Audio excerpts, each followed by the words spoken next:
শ্ৰীকৃষ্ণ আৰু শকুনি এটি দৃশ্য আপোনালোকৰ আগত সংলাপ নিক্ষেপণ কৰিবলৈ লৈছোঁ। কিবা ভুল ভ্ৰান্তি হ'লে ক্ষমা কৰিব। কুৰুক্ষেত্ৰৰ সামৰণি পৰি আহিছে। অকল বাকী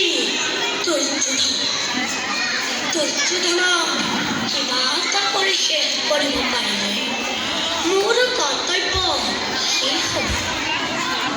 শৈল আৰু শকুনি তেওঁলোকৰ বাবে বৰ বেছি চিন্তান্বিত হ'ব নালাগে।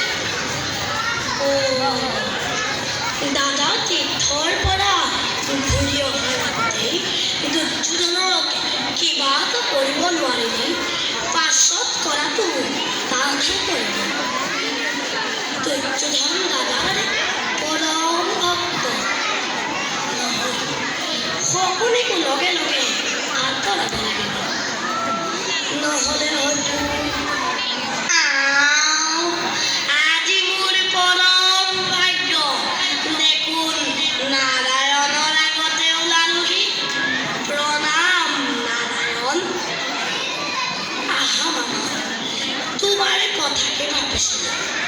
কুৰুক্ষেত্ৰৰ ভাৱ এৰি মোৰ কথা ভাবিছিলা নে কুৰুক্ষেত্ৰৰ ভাৱৰ মাজতে মোৰ কথা ভাবিছিলা? মাজতে।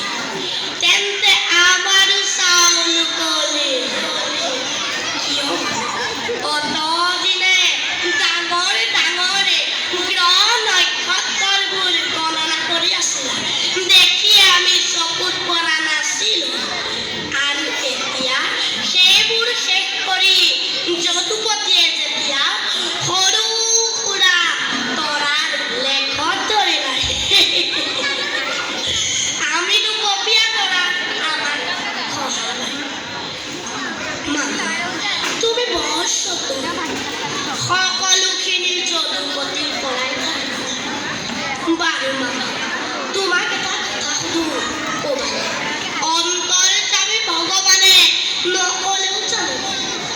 বাৰু কোৱাচোন, তুমি এই কুৰুক্ষেত্ৰক কাৰ পৰাজয় ভাল পোৱা? পৰাজয় পৰাজয় হ'বলৈ বাকী নাই। এতিয়া ভাল পাইছো নে বেয়া পাইছো যদুপতিয়ে নিজেই জানে। কৌৰৱৰ আশ্ৰয়ত থাকি দুৰ্যোধনৰ ইমান বিশ্বাসঘাতকী হ'লে কি? তাৰ উত্তৰ আজি নাৰায়ণক দিব লাগিবনে? তুমি নিষ্ঠুৰ, আৰু মই মোৰ কৰ্তব্য কৰিছো। মোৰ কৰ্তব্যতনো কোনখিনি ত্ৰুটি হ'ল দয়াময়?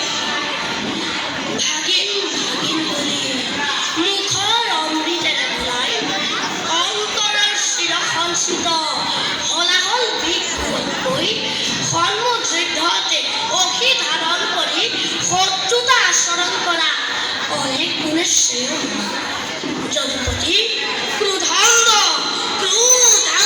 মানুহ মই এই প্ৰতাৰণা প্ৰবঞ্চনা ক্ষমাৰ অযোগ্য বুলি ময়ো জানো। কিন্তু পূৰ্ণ ব্ৰহ্ম নাৰায়ণ ভগৱানতকৈও মোৰ এই আচৰণ বেছি দোষণীয়নে? মামা, ভুল বুজিছা। সদায় ভুল কৰি কৰি জীৱনটো ভুলতেই অভ্যস্ত হৈছো। এতিয়া শেষ বতৰত সেই ভুল নাথাকে দয়াময়। তোমাৰ দুখতে কৌৰৱ ধ্বংস হ'ল। স্বৰ্ণলংকা চাই কৰিছিল ৰাজমাতা বিভীষণ, আৰু আজি এই স্বৰ্ণময় ভাৰত ভূমি শ্মশানত পৰিণত কৰিলা ৰাজমাতুৰ তুমি সকলো। হে মাধৱ, মোৰ ধন্যবাদ তুমি ক'ত পালা? নুবুজিলো।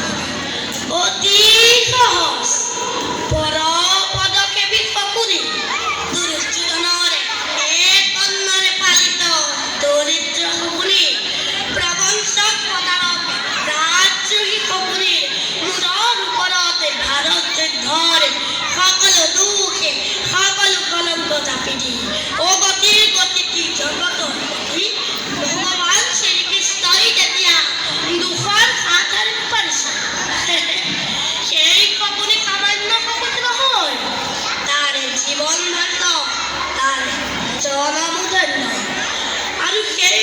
জীবনের পরাধী তুমি জনপতি মুরি ধন্যবাদ তুমি পরিবার